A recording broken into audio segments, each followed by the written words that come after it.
podcast de l'article de Aziz Bousseta publié sur lodigi.ma. L'auteur a intitulé son article « Partis politiques, des congrès et bien des incongruités ». Il commence son article ainsi. Un jour, il faudra bien que nos partis fassent montre de sérieux, pour qu'un jour prochain, un jour incertain, ils puissent être pris au sérieux, avant d'inspirer du respect.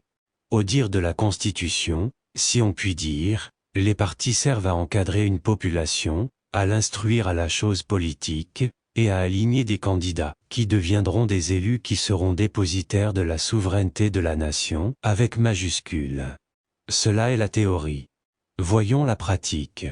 La Constitution, donc, en ses articles 2 et 7 notamment, dit que la souveraineté appartient à la nation, avec majuscule, laquelle nation choisit ses représentants au sein des institutions élues où les partis participent à l'exercice du pouvoir. On mesure là l'étendue des rôles des partis et de leurs responsabilités dans l'encadrement et à la formation politique des citoyennes et citoyens, précise en plus la même Constitution.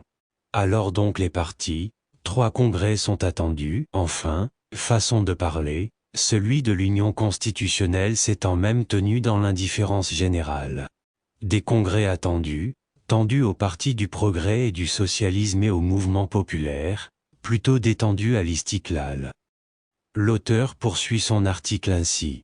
Commençons par l'Union constitutionnelle, vous savez, ce parti fondé quelque part dans la décennie 80 du siècle passé, qui fut le fondement de bien des majorités du temps de Driss Basri, et qui n'est aujourd'hui devenu que l'ombre de ce qu'il n'aurait jamais dû être.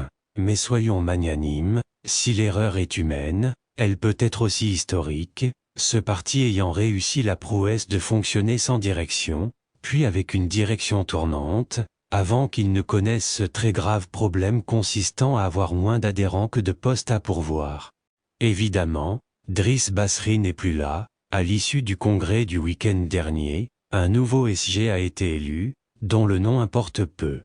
Nous en arrivons au mouvement populaire, ce parti chargé d'histoire, qui eut pour chef fondateur Abdelkrim Khatib et Majoubia Erdan, 2 personnages qui ont fait, ou contribué à faire, le Maroc post-indépendance, et qui avait aussi œuvré à défaire le Maroc sous protectorat, le mouvement populaire qui a mal tourné par la suite, sauf pour la famille, sauf en offrant au Maroc le plus vieux secrétaire général de parti au monde, ou presque. Il est le chef même pas contesté du mouvement populaire depuis 1986, quand la génération qui s'apprête aujourd'hui à partir en retraite était encore étudiante, le point de convergence entre le mouvement populaire et l'Union constitutionnelle est leur profond désarroi dès lors qu'ils ne sont pas au gouvernement. Un sévère cas de conscience se pose à eux, comment peut-on s'opposer à un gouvernement nommé par Sa Majesté? Alors, ils ne sont pas au gouvernement, ils ne s'opposent pas, ils se consument. L'auteur précise sa pensée ainsi. Reste le Parti du Progrès et du Socialisme et l'Istiklal, 2 partis véritablement historiques.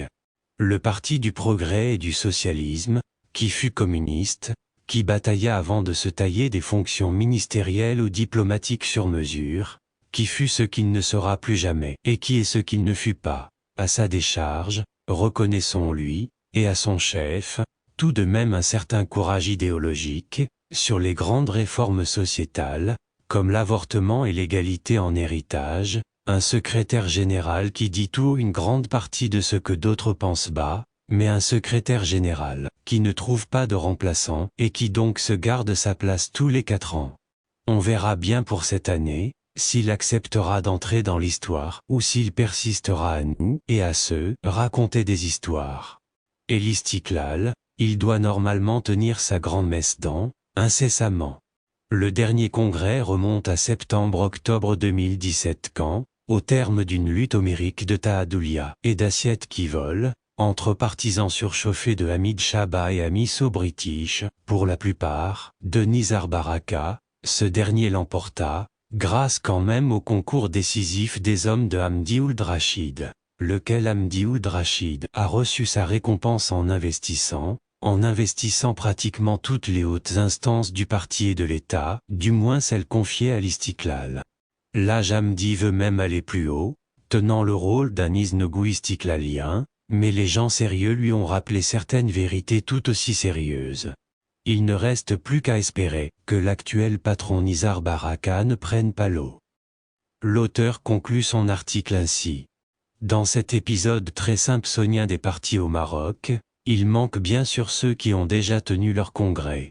Au PJD, le bon docteur Elotmani, satisfait de lui-même, est revenu à ses patients qui ont en effet patienté ces 5 dernières années durant lesquelles leurs médecins traitants étaient si maltraités en politique, et le feu et le vacarme, nommé Ben Kiran, sont revenus, plus tonitruants mais moins percutants.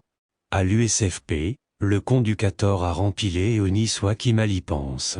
Au RNI, l'argent a sonné, et Aziz Akanouche n'a pas trébuché. Reste le PAM, dont le congrès n'est pas prévu, s'étant déjà tenu en 2020 mais qui, depuis, est englué dans le wahhaboutisme de son très cher leader wahhabi.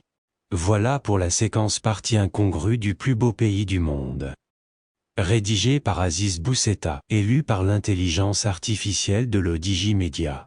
N'oubliez pas de télécharger notre application l'Odigi Mobile sur Android et iOS et de vous abonner à notre chaîne YouTube l'Odigi TV si vous souhaitez être au courant des dernières actualités, podcasts et émissions télévisées.